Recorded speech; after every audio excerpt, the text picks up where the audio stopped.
So are we for sure days away from knowing what Lane Kiffin's going to do? I will be in Starkville. I will be spending my Thanksgiving in Mississippi this week, seeing if this will be the final press conference for Lane Kiffin as an Ole Miss coach. When they left it kind of open-ended that we expect a decision on Saturday when they meet, to me that tells me that Lane is pushing to be a coach through the college football playoff. I put my money on it that this thing is a wrap. I'm not saying with school, but I'm saying I think Friday will be it. Now he will have an interesting day Monday afternoon.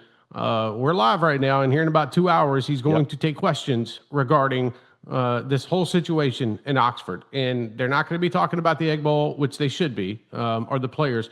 I just feel like what will happen, this is just my personal opinion on this now. I think Saturday, whenever Lane and Keith Carter meet again, I think following that meeting, Jimmy Sexton will have one of those schools on speed dial and say, hey, you're the school type of thing. I don't think the only way it leaks out, guys, and doing this for so long, you guys know this, is if the opposing, the governor of Louisiana says it.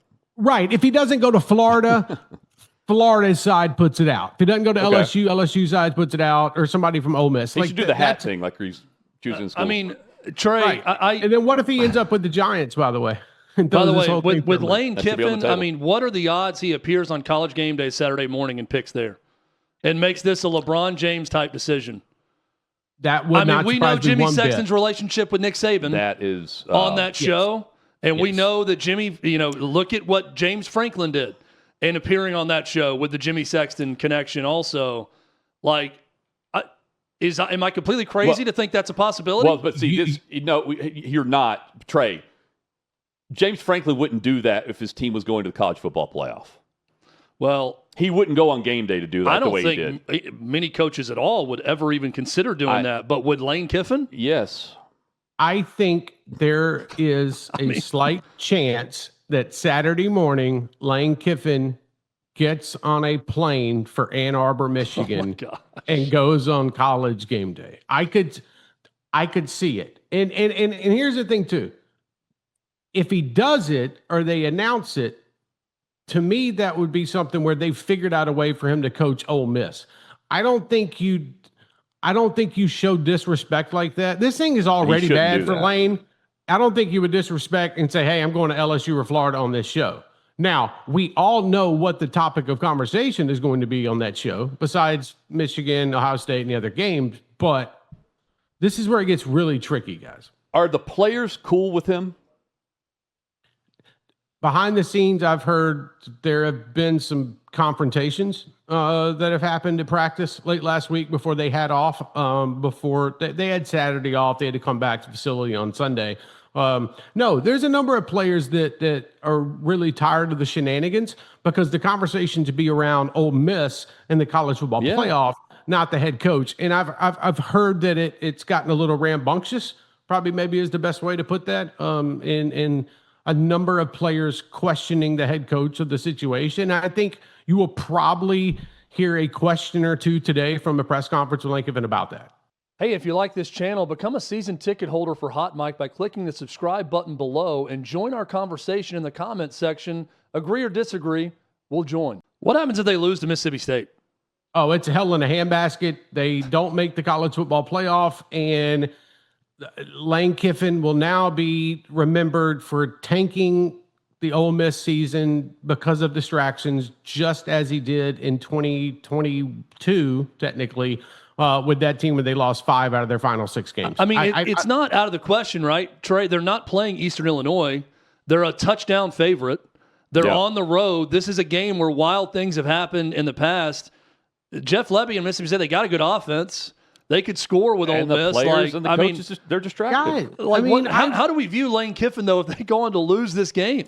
And then the next day he announces, or right after the game, he announces he's leaving. It's incredibly disrespectful to guys. Ole I've Miss watched if they do that. Yes. crazy Iron Bowls. I've watched crazy Michigan Ohio State games. Sure. We could go down the list of just nutty things that have happened on rivalry weekend. So no, it wouldn't surprise me one bit if Jeff Lebby and them come out and throw everything besides the kitchen sink at these guys and say, hey, you're going to have to beat us. And then we really find out how much a distraction this has been. Like, I can't say it's not going to happen because Mississippi State, it's not as it, look, Ole Miss is not going to sit there and run the ball like Missouri did against Mississippi State a couple weeks ago. Like this is a decent football team. And I think that this is going to be very interesting on Friday because there is a chance of an upset. I'm just saying, how can there not be? Trey, who's coaching Ole Miss in the playoff if Kiffin goes to LSU or Florida immediately? It would probably be Joe Judge. Who was at, with the New York Giants. He's been there for a year. He's like the assistant to the regional manager in Oxford. He called offensive plays for Bill Belichick in New England, right? Right. So you would have him and you would have what a mess, Weiss. Man. Yeah, you would have Weiss doing it, and then Pete Golding running the defense. So I what they would do is they would have Joe Judge do it and go from there. So yeah, it would be what a slap in the face to Ole Miss if you were to treat it like that. And see, the thing is, he's pushing right now to coach. The reason why you got that statement on Friday is because Lane Kiffin is still pushing to coach in the college football playoff. On the other side of that, Keith Carter and Ole Miss cannot allow him to coach in the playoff because of the conversations for a full 19 days or a full month if Ole Miss gets into the top 4. And the portal. Yeah. How do you handle the portal? Like however Kiffin wants to if he's allowed to coach. I mean, it is a mess, and it's the downside of what doesn't feel like college football Saturday. Don't forget, we do have an example of this. We do have an example of him having to focus on another job while trying to prepare for a national championship at Alabama under Nick Saban when Saban told him, hey, bud, kick rocks, go to Florida Atlantic. And they still won the national title that year, right? That was Steve Sarkisian stepped in and got it done. Right. Yeah. But he wasn't coaching It's like, is he worth this? No. It's incredibly. He's a really good coach, but he's overrated to the point where he's not. He shouldn't be top 3 paid now. And here's I did talk to somebody. I just want to throw this nugget in there to you guys. I talked to somebody in Oxford over the weekend that works in the athletic department, and I asked him, "Hey, look, how much money is it for the local economy if you guys host a first round playoff game?"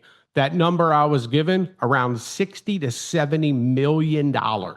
So you got to play your cards right to be able to host this, and a loss on Friday knocks that completely out. Trey, Chad mentioned something before the show about, if Kiffin sticks around and coaches, are they downgraded some?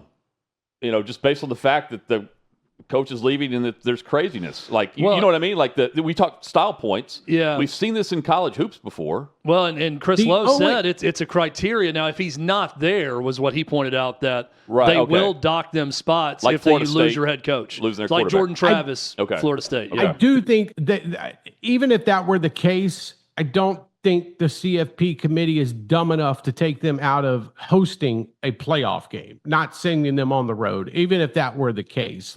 So the only way that could happen, and I'm going to just throw out one thing and go with it, is if the craziest scenario is the likely one. John Summerall is announced as the next head coach for Ole Miss. I know Tulane is in it, and this is where the problem lies. Can you get another coaching staff to literally come in there and start running things while Kiffin is the coach for Ole Miss? See how crazy it is? This is just not going to work. And by the way, John Summerall is sitting around waiting. That's why you haven't heard an Auburn announcement yet. Auburn thinks they have John Summerall in the bag here, but the problem is Ole Miss is still out there. I am going to watch every second of this game on Black Friday between Ole Miss and Mississippi State because of all this. But Trey, Ole Miss is 6th right now. They're not going to drop, okay? Right. Vandy's 14th. Let's say Vandy successfully sort of service academies this game against Tennessee, holds the ball forever, and they win 24-20. all right, in Knoxville. Okay, in that type of game where Diego Pavia doesn't go off, but they win a close game where they possess the ball and they win in Knoxville. And let's say that Lane Kiffin and Ole Miss lose by a field goal in the last second at Mississippi State. They're both sitting there with 2 losses. Does Ole Miss fall behind Vandy? Currently 8 spots apart. If that scenario plays out and Vandy becomes the team in, or because Ole Miss is already so high up in the rankings, they're not going to drop completely out at 10-2. Because then you're looking at 2 10-2 teams head-to-head that did not play each other. And then we're also saying there's another Oklahoma beats LSU this weekend. What if Michigan wins? Right. Michigan wins. Let's just say if Auburn beats Alabama, I mean, there's a lot of different possibilities out there.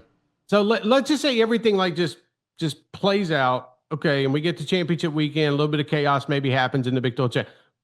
Vanderbilt deserves to be in the college football playoff if a few things happen in their way and beating Tennessee. The biggest thing for Vanderbilt this past weekend was Tennessee winning in Florida, and they did it in impressive fashion. So now you've got a top 20 matchup coming to Knoxville. And by the way, Heisman conversation, not saying Diego's going to win it. He deserves an invitation to New York. He can. But if he somehow balls out against Tennessee, I think a 10-2 Vanderbilt squad and how they've won, I think you would have to put them in over Ole Miss. Sorry. Like that. Sorry, you're not going to get your headlines for a whole month, but how are you going to take that away from Vanderbilt going into Knoxville and getting a big win? Here's the problem. Missouri's no longer in the top 25 after losing this past weekend. Vandy has 0 top 25 wins. If they beat Tennessee should still probably hang on in the top 25, so that'd give them 1 road top 25 win. Trey, we've seen this in the past, and I'm not trying to wet blanket Vandy because I think they should be in that scenario too. But agreed. The committee's going to come back and say, we really looked at it, and we looked at a pair of 10-2 SEC teams, and Ole Miss wanted Oklahoma, who's in the playoff, if they beat LSU. Vandy's best win is in Knoxville, and they're firmly out of the playoff. They're going to come up with something to whatever they want in the playoff and say that's what we want. Now, what they may want is Diego Pavia, and that could go to Vandy's benefit if they're looking at both teams, right? In other words, they're going to get the best television scenario is what they're going to work to get. The Big Ten and the SEC with an extra team from the Big Ten. I mean, again, look at all these different – I don't think they're going to put 6 teams in from the SEC. Yeah, because also, and just on the way out here, because what would also happen is if Miami wins out and Notre Dame wins out, but a spot opens up, they're going to put Miami and Notre Dame into the playoff, and Vanderbilt would be out. I think Miami and Notre Dame are fine. Notre Dame's good. Notre Dame did what Tennessee should have done to Florida. Yes. Was beating the crap all 4 quarters out of. They were up 21-0 before they took an offensive snap because of defensive touchdowns. I mean, they and special did not teams let touchdowns. up. That was we're here and we're better than you think we are kind of game. And then, by the way, I guess that loss to Marcus Freeman last week for Pat Narduzzi really just didn't mean anything because they went on the road and dominated Georgia Tech. Yeah. So, the chaos is brewing, boys. It's going to be a wild week. We don't know who's going to play in the ACC, the SEC, the Big 12. Wide open, guys. Let's have it. We'll have you back on to talk about it, Trey. Thanks, man. Look forward to it. Thanks, boys. Appreciate y'all having me. There's Trey Wallace. Read his great work at Outkick.com. Follow him on social Trey's as well. Trey Wallace _. Thanks for watching. Subscribe to Outkick Hot Mic. Daily content and more at Outkick Hot Mic on YouTube.